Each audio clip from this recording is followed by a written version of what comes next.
Concevoir un formulaire de contact bien pensé et efficace peut grandement simplifier votre travail. Une des nombreuses façons d'optimiser votre formulaire consiste à récupérer ces données pour les exploiter dans une autre application. C'est ce que je vous montre dans cette vidéo.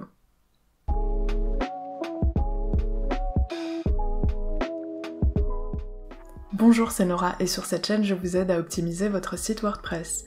Dans cette vidéo, nous allons envoyer les données d'un formulaire de contact WordPress vers d'autres applications. Je vais construire deux exemples de flux de travail avec Slack et Trello. C'est parti. Pour récupérer les données de mon formulaire de contact, je vais utiliser Gravity Forms. C'est possible de le faire avec d'autres extensions, mais Gravity Forms propose une solution extrêmement facile et en quelques clics, vous pouvez configurer cette fonctionnalité. Pour ça, vous aurez besoin de la licence Pro de Gravity Forms qui vous donne accès au module Pro. Je reviens à mon tableau de bord WordPress et j'ai déjà installé, activé et configuré Gravity Forms, et si vous avez besoin d'aide pour le faire, je vous mets le lien vers une vidéo précédente dans laquelle je vous explique la marche à suivre. Ensuite, je vais aller dans Formulaire, Module, et je vais installer le module Slack pour Gravity Forms. Je clique sur Install, et je vais activer l'extension. Ensuite, je vais aller dans Formulaire Réglages, et je vais cliquer sur Slack pour connecter Gravity Forms et mon compte Slack. Je clique sur Se connecter sur Slack. Ensuite, je vais permettre la connexion, et je suis connecté à Slack. Maintenant, je vais aller dans Mes formulaires, et ici, si je survole le menu Réglages, j'ai un menu déroulant qui apparaît et Slack a été ajouté à ce menu. Je vais cliquer dessus, et ici, je vais pouvoir configurer un flux Slack. Donc je clique sur le bouton Ajouter, je vais donner un nom à mon flux, et je vais sélectionner l'action Envoyer un message qui est la seule action possible vers Slack. Je peux envoyer ce message vers un canal public, un groupe privé ou en message direct à une personne en particulier. Pour l'instant, je vais choisir canal public et je vais choisir un canal que j'ai configuré et qui s'appelle formulaire de contact. Ensuite, je vais pouvoir configurer mon message et lui donner le format qui m'intéresse. Je vais déjà traduire ceci. Donc j'aurai l'entrée numéro avec le numéro d'entrée, l'URL de l'entrée et je vais lui dire « a été envoyé ». Ici, je peux me servir du bouton qui se trouve à droite pour insérer les balises de mon formulaire. Donc je vais insérer la balise prénom et je vais aussi lui donner un libellé pour que ce soit bien clair dans mon message. Je vais continuer pour les autres balises.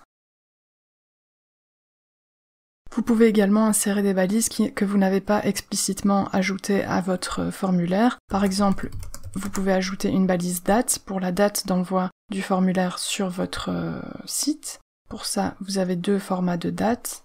Et ensuite, vous avez aussi la possibilité d'activer les logiques conditionnelles ou une logique conditionnelle. Je vais l'activer ici juste pour vous montrer ce qui est possible de faire. Vous pouvez ajouter une condition selon laquelle le message sera publié sur Slack si, par exemple, la réponse à ma question objet est une prise de rendez-vous ou une autre des possibilités qui se trouvent dans cette question. Avec ces logiques conditionnelles, vous pouvez par exemple choisir d'envoyer un message direct à la place de poster le message dans le canal public. Vous pouvez choisir une des personnes qui travaillent dans votre équipe. Ici, je n'ai que 2 personnes, mais mettons que ces messages me sont destinés, seulement si l'objet du message est une prise de rendez-vous. Et vous pourriez configurer plusieurs flux de la même manière, en envoyant chaque fois un message direct à une personne en particulier, en fonction de l'objet de la requête. Et donc chaque personne aurait la responsabilité de répondre à un type de requête en particulier. En fonction de la façon dont vous travaillez, ça peut être utile. Pour ma part, je vais conserver l'envoi du message vers mon canal public. Je vais rechoisir mon formulaire de contact. Je vais désactiver la logique conditionnelle parce qu'ici, ce n'est pas nécessaire pour moi. J'ai bien formaté mon message comme je le souhaite et je vais enregistrer mes réglages. Maintenant que mon flux a été configuré, je vais tester mon formulaire. Je vais rapidement remplir mon formulaire et après je vais voir ce qu'il se passe sur Slack. Mon formulaire a bien été envoyé et si je me rends sur mon canal Slack formulaire de contact, j'ai bien mon entrée qui a été envoyée, donc j'ai l'entrée numéro avec la page depuis laquelle ce message a été envoyé, j'ai mon message que j'ai formaté comme je le souhaitais. Je reviens à mon tableau de bord et je vais procéder d'une manière extrêmement similaire pour envoyer les données de mon formulaire vers Trello. Pour ça, je reviens dans Formulaire Module et je vais installer le module Trello pour Gravity Forms. Je clique sur Install et je vais activer l'extension. Si je reviens à Formulaire et Réglages, j'ai un menu Trello qui s'est ajouté sur lequel je vais cliquer et je vais cliquer sur le bouton pour authentifier mon compte Trello. Ici, je vais autoriser la connexion en cliquant sur le bouton tout en bas. Je dois me reconnecter à mon site avec mon identifiant et mon mot de passe. Et la connexion a été faite. Ensuite, je vais aller dans mes formulaires. Et si je survole mes formulaires, ici mon formulaire de contact, je survole le menu Réglages. J'ai également un menu Trello qui s'est ajouté à mon menu déroulant. Je clique dessus et ici, je vais pouvoir, de la même manière que précédemment, créer un flux. Je vais cliquer sur le bouton Ajouter, je vais donner un nom à mon flux Trello, et je vais sélectionner un tableau. J'ai créé un tableau formulaire de contact, je vais sélectionner ma liste, j'ai créé 3 listes, et je vais envoyer les données de mes formulaires vers la liste entrée du formulaire. Et enfin, je vais pouvoir configurer la carte qui sera envoyée sur mon tableau Trello comme je le souhaite. Je vais d'abord lui donner un titre, et je vais me servir comme précédemment du bouton à droite pour ajouter des balises. Ici, je vais ajouter la balise prénom et avec un espace, j'ajoute la balise nom ensuite. Je vais également ajouter la balise objet. Donc je saurai directement dans le titre de ma carte quel est l'objet du message. Ensuite, je vais formater la description de ma carte. Je vais remettre le nom, le prénom et le reste des balises de mon formulaire. Ensuite, je vais ajouter mes balises.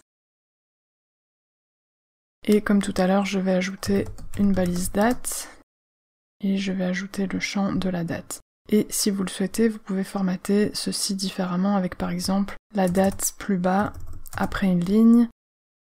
Vous pouvez formater la description de la carte de la manière la plus utile pour vous. Vous pouvez donner une date d'échéance à votre carte, donc une fois qu'elle est créée dans votre tableau, ici la date d'échéance sera un jour après, et donc l'idée serait de répondre dans les 24 heures. Vous pouvez lui donner une couleur si vous le souhaitez, et vous pouvez assigner cette carte à un membre de votre tableau Trello. De la même façon que précédemment, vous pouvez activer une logique conditionnelle et exporter vers Trello si une certaine condition est remplie. Et ici, une autre façon de le faire que pour Slack, ce serait de créer 3 flux différents qui exportent les données vers 3 tableaux différents qui seraient un tableau prise de rendez-vous, un tableau demande de devis et un tableau demande d'information. Ici, je ne vais pas le faire, mais c'est une possibilité. J'enregistre mes réglages et je vais pouvoir tester mon formulaire à nouveau. Mon formulaire a bien été envoyé et si je vais sur mon tableau Trello, je vois que j'ai une carte qui a été créée, avec le formatage du titre, nouveau message de prénom et nom, et l'objet du message. Si je clique sur la carte, j'ai bien le formatage de ma carte comme je l'ai configuré tout à l'heure. Et par ailleurs, si je reviens sur Slack, mon message a également été envoyé sur Slack, avec la configuration que j'avais faite précédemment. Donc vous pouvez aussi récupérer les données de votre formulaire sur plusieurs applications différentes. J'espère que ce tutoriel vous a été utile et qu'il vous aidera à optimiser votre travail. Si c'est le cas, n'hésitez pas à liker cette vidéo et à vous abonner. Vous pouvez me poser vos questions en commentaire et je vous dis à bientôt.